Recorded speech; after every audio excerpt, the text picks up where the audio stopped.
Kita ke berita terakhir Tribuners, jelang Nataru 2025, kondisi pasar rakyat Bulat disorot. Menjelang perayaan Natal dan Tahun Baru atau Nataru, kondisi pasar rakyat Kota Bula, Kabupaten Seram bagian timur justru menjadi sorotan masyarakat.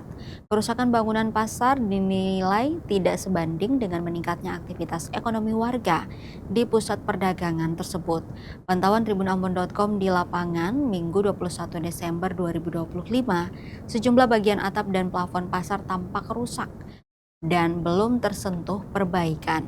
Di beberapa titik, plafon terlihat berlubang besar hingga memperlihatkan rangka atap yang sudah lapuk dan terbuka.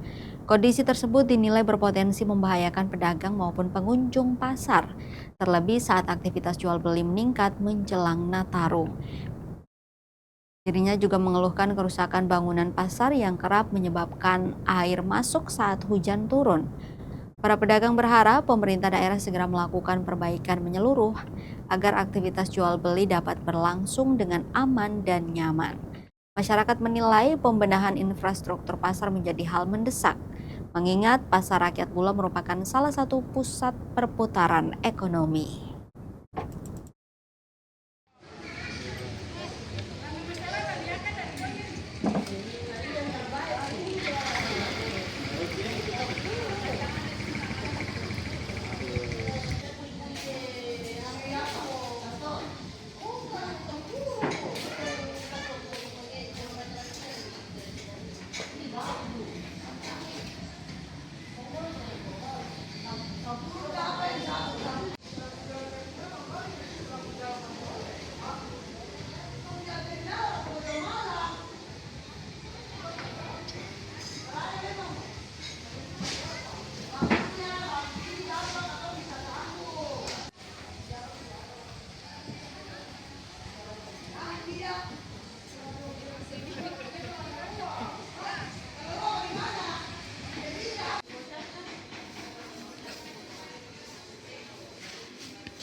Download Tribun X sekarang, menghadirkan lokal menjadi Indonesia.